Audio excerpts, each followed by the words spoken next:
Welcome to Progressive Soup. Can you take one more show, at least, well, two more shows, about politics in the Democratic primaries and the November election? And we're going to get down into some fine, very fine-haired stuff because our good friend Henry Pietras was at the Democratic convention in Hartford and has some things to talk about that. We've read some articles about when the Democrats finally got together in Nevada over the weekend and hashed out what seemed to have been hashed out back when they had their caucuses, but apparently not. There's a lot of layers of events in the chain of coming up with the actual delegate count in Nevada. David Stevenson, Emily Volpatesta, co-hosts, Henry Pietras, esteemed guests and knowledgeable about many things, especially about the Bernie Sanders campaign and how it relates to the overarching political world. But Henry, what's going on? The convention was this weekend, right? Yeah. I'll get. It was last weekend. Oh, Start at the beginning. Yeah. Well, there's a couple of things I'd like to fill the audience with, and that's what is going on with the Bernie campaign right now. As I send to our almost 200 member group in this area, the serious conversation about our and our children's future is just beginning. And so to that end, we are doing a lot of stuff for Bernie. Our usual ongoing events, which are the Breakfast for Bernie on Saturday from 8 to 10 at Brookfield Panera, that's still going on. And also the Veterans Rally at the War Memorial still going on.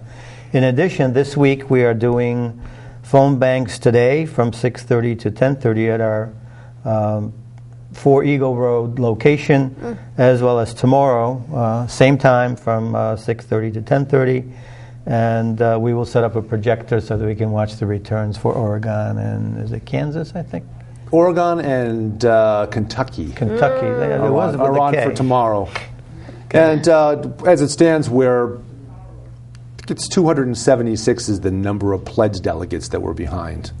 Okay. So as we all know, it's going to be difficult in the last 8 states to make up 276 delegates. But we've done well so far. We've got better than 45%, and our position is that ought to count for something in the drafting of the Democratic Party platform. Yep. At the very least. So with the phone banks, we're calling California, Oregon, and any of the states that are still outstanding. And the campaign tells us which states are the urgent ones we need to call. Yeah, the ones where they're internal. Every campaign does its internal tracking. Yep. They do their internal tracking polls, which are separate from the ones that are done by Quinnipiac and by all the other all the media outlets that do them. And I have a question. Yeah. Now these super delegates in Kentucky and where was the other one? Kentucky and Oregon. Okay, Oregon. I think they're mostly pledged for Clinton. I know that Senator Jeff Merkley in Oregon is a Bernie Sanders supporter. He's pledged to Bernie Sanders as a superdelegate.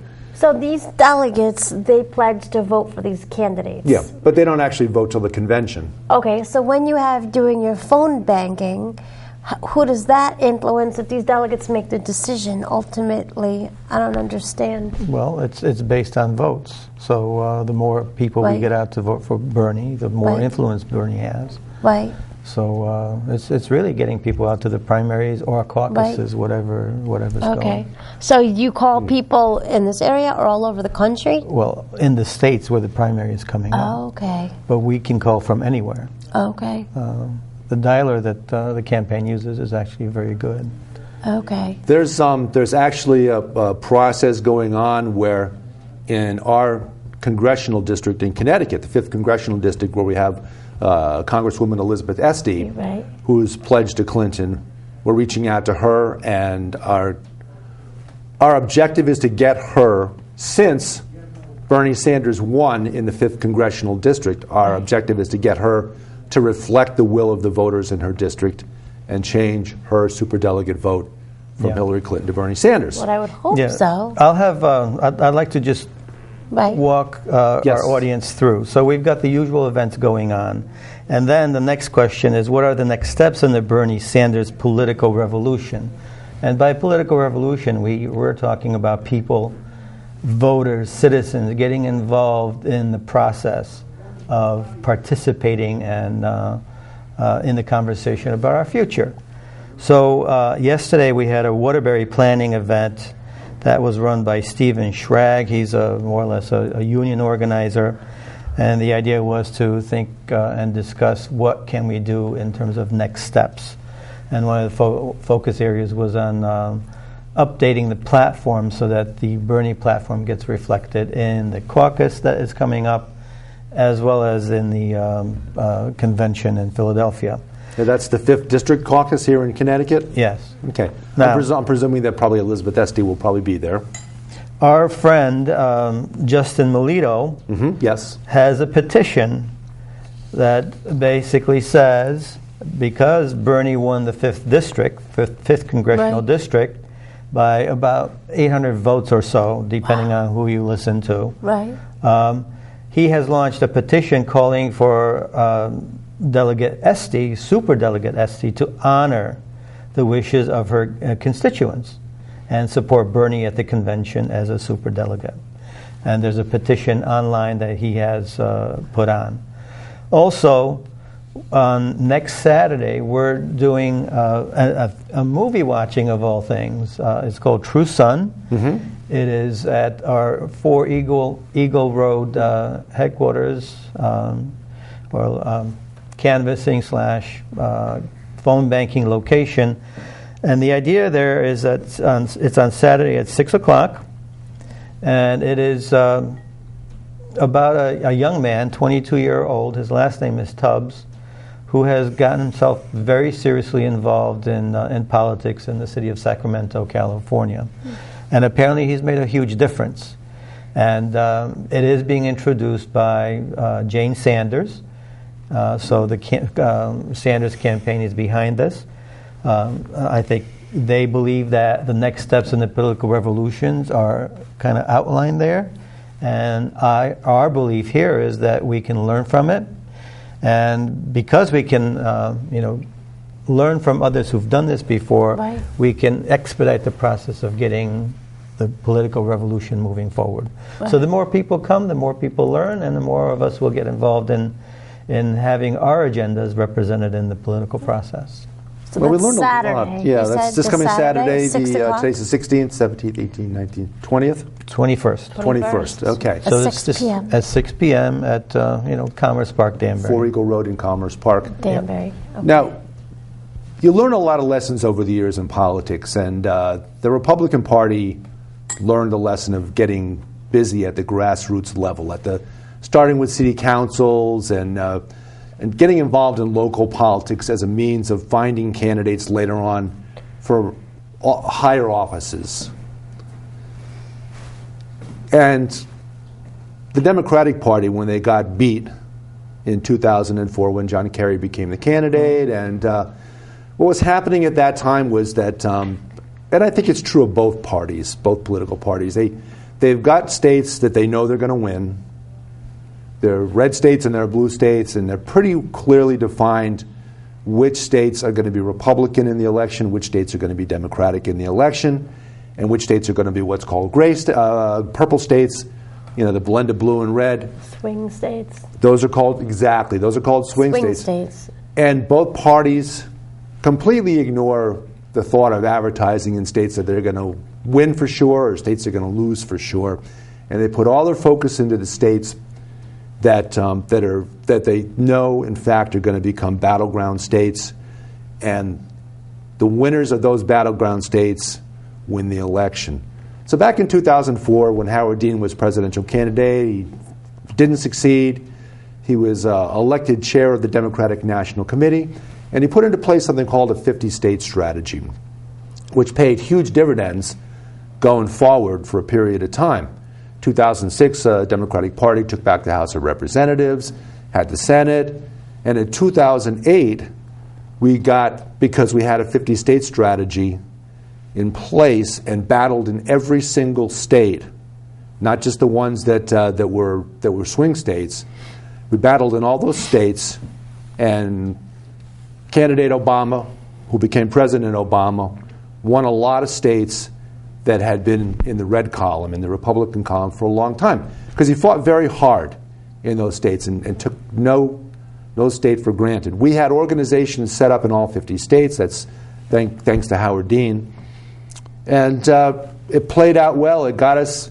But what happens to a party, I think, after they become successful is they tend to sit back and bask in their glory. And as there are only two political parties, it makes it easy on both of them. And neither one of them really has to do much other than to brand the opposition as horrible and to demonize them and to pick out individuals that they can use in advertising to get money. They want the cha-ching. So the Republicans will say, "Oh my God, look at Nancy Pelosi," and they'll have a horribly disfigured, doctored photo of her in an advertisement. Mm-hmm. "Oh my God, Nancy Pelosi's in charge. The country's going to hell. Send money." Democrats will do the same thing. Karl Rove. Oh my God! Can you imagine Karl Rove in charge of that horrible Republican Party? He's horrible. Oh, by the way, send money.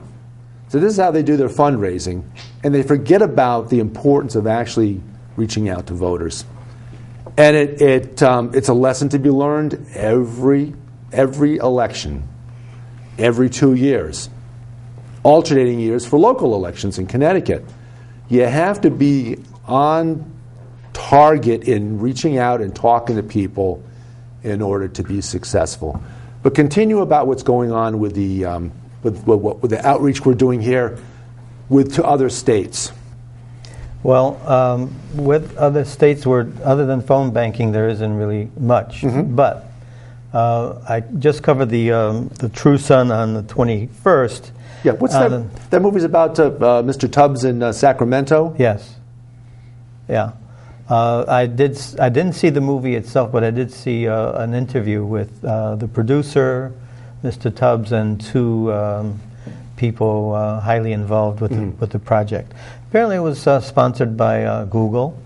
All of them were interns at one point in time working for Google, and Google encouraged them to get involved, mm-hmm. and they did, both from the viewpoint of politics, but also from the filmmaking point of view. On the 23rd, there is nothing having to do with Bernie, but the Democrats are meeting somewhere in Litchfield to caucus, to vote for a Democratic delegate for the 30th Congressional District. Mm-hmm. And then the biggie is on the May 31st. That's where the caucus is for Bernie delegates. Yes. That's Memorial Day weekend. District 5 right. has 4 delegates for Bernie, and those a lot of people put their names in the hat. Mm-hmm. Everyone had to. The deadline was May 2nd. Yep. And Justin Melito, Janine Lupo are the 2 I know. I don't know anyone else, but there's apparently 4 people from this area, and maybe others, mm-hmm. who will caucus for getting elected to represent congressional district in Philadelphia on behalf of Bernie.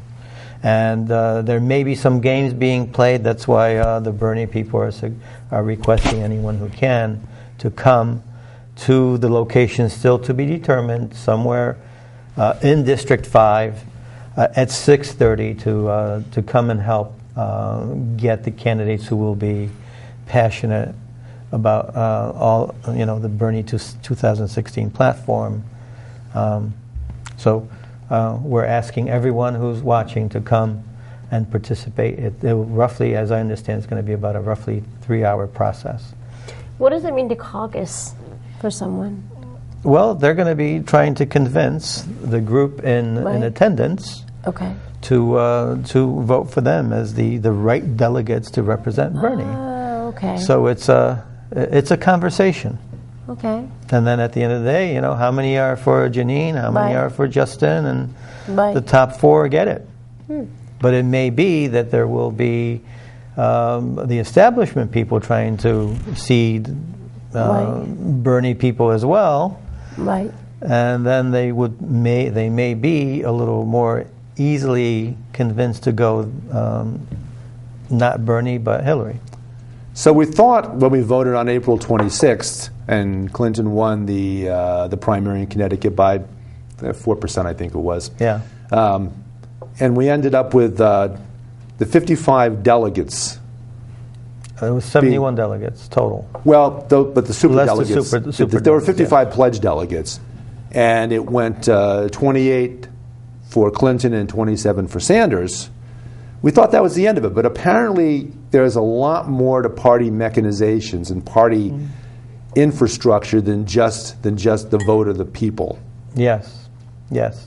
And now, if you have a moment, I'd like to backtrack to the Hartford Convention. Yes. If possible, okay? But these are the Bernie things up to end of May. These are the key things that we're addressing.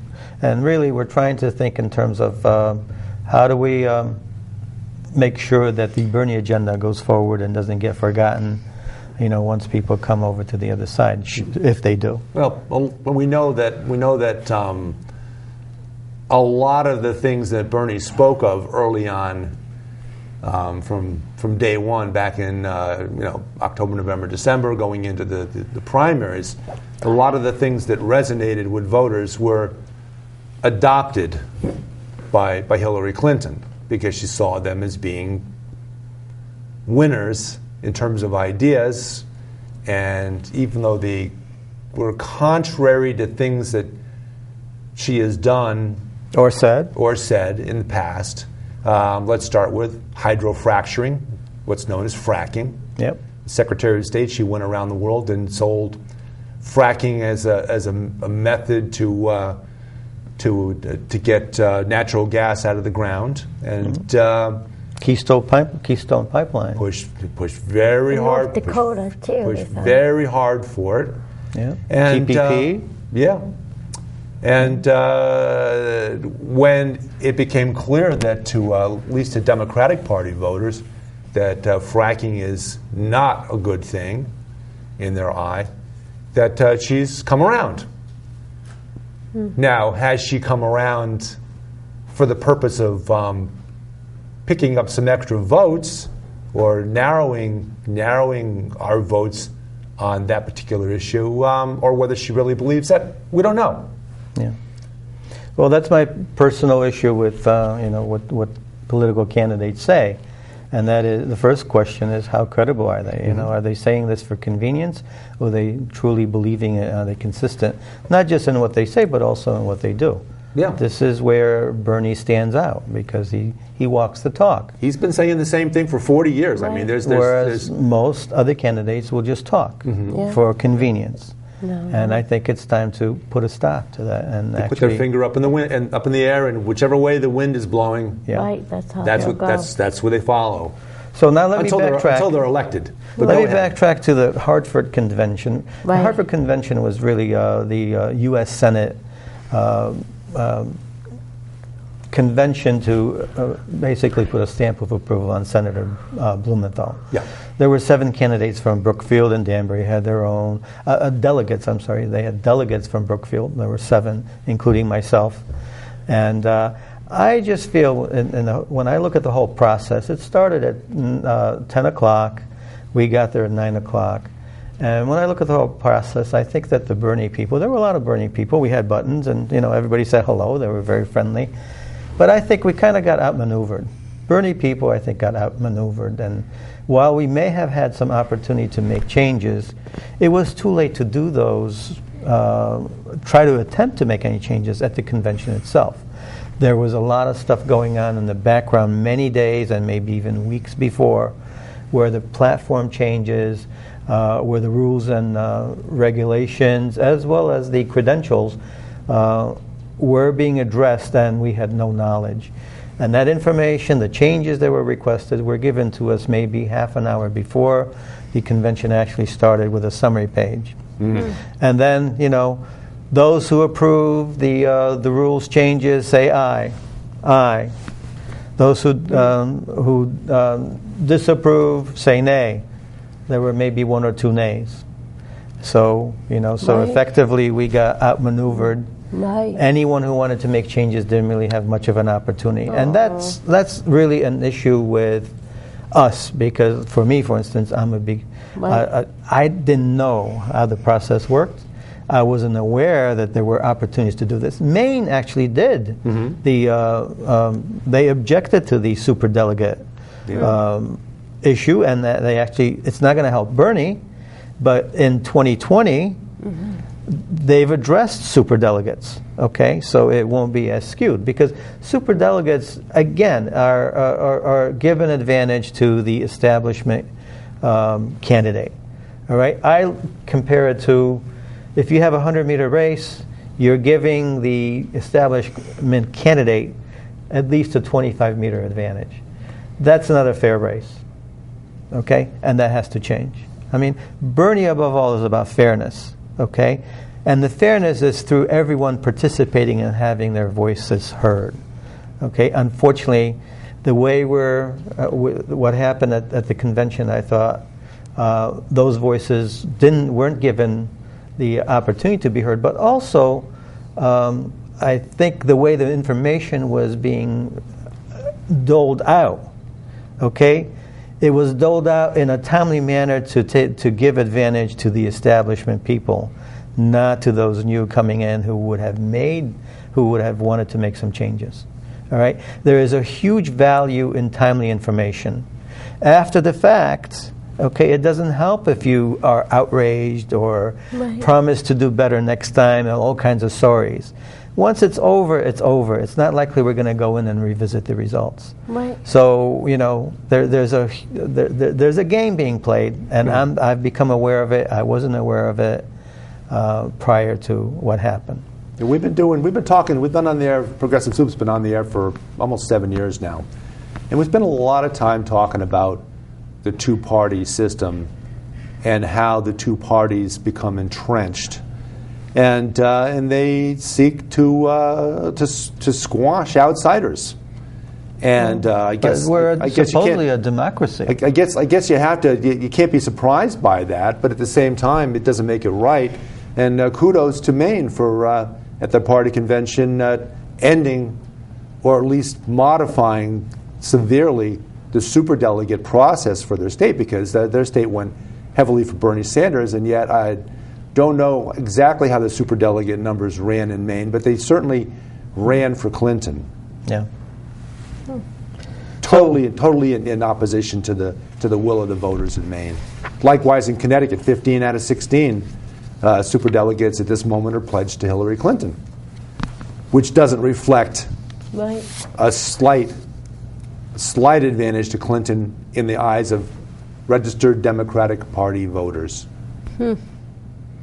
So there's one other item that I'd like to cover, if you don't mind, and that's just lessons learned and how do we go forward. Okay, so going forward, the number one thing that we need to do at the convention on May 31st is to be present and make sure that we have people for Bernie that will represent his platform, not just here but also in Philadelphia.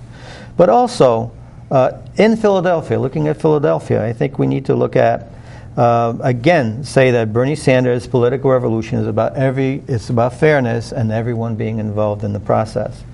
So as a consequence, okay, I think what I hear from Democrats is that the Hillary camp wants Berners to settle.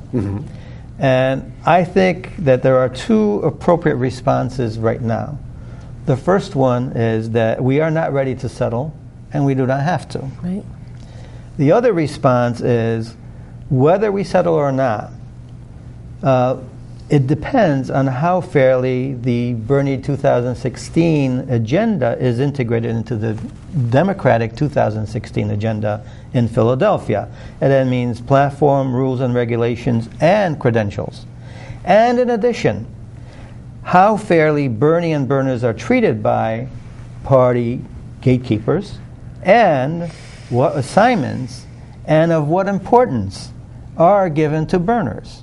I think the test is that we watch the behavior, watch what the party does, Right. okay, and then we decide as to whether or not we settle.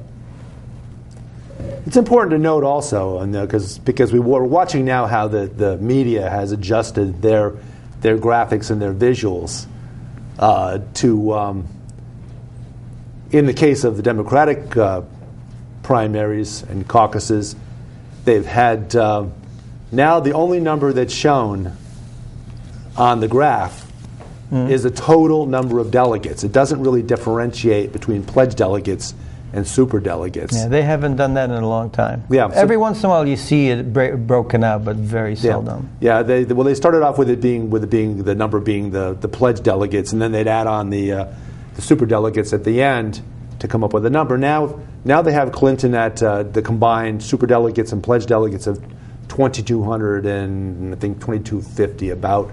And they're just saying, well, look, 2383, she's going to get there. But it's important to note that we're going to go to Philadelphia to the convention. Neither candidate, neither Bernie Sanders nor Hillary Clinton, is going to have enough pledged delegates to get to that 2283 or 2383. Neither one. This choosing a candidate is going to be settled in Philadelphia at the convention. Really? So there's no way. So we're not. And if we remember back to 2008, Clinton went out kicking and screaming. She did not concede to Barack Obama as the candidate until very late. It was until June that she conceded that she had lost. David, when you look at the convention, 2383, okay? So you have different rounds of voting. So round one, explain. We're going to come back on a second show and we're going to go into that. But this has been Progressive Soup. I'm David Stevenson, Emily Volpatesta co-host. Henry Pietras is our esteemed guest, and a little bit down, obviously, because of the way things have gone, but looking forward to the future also.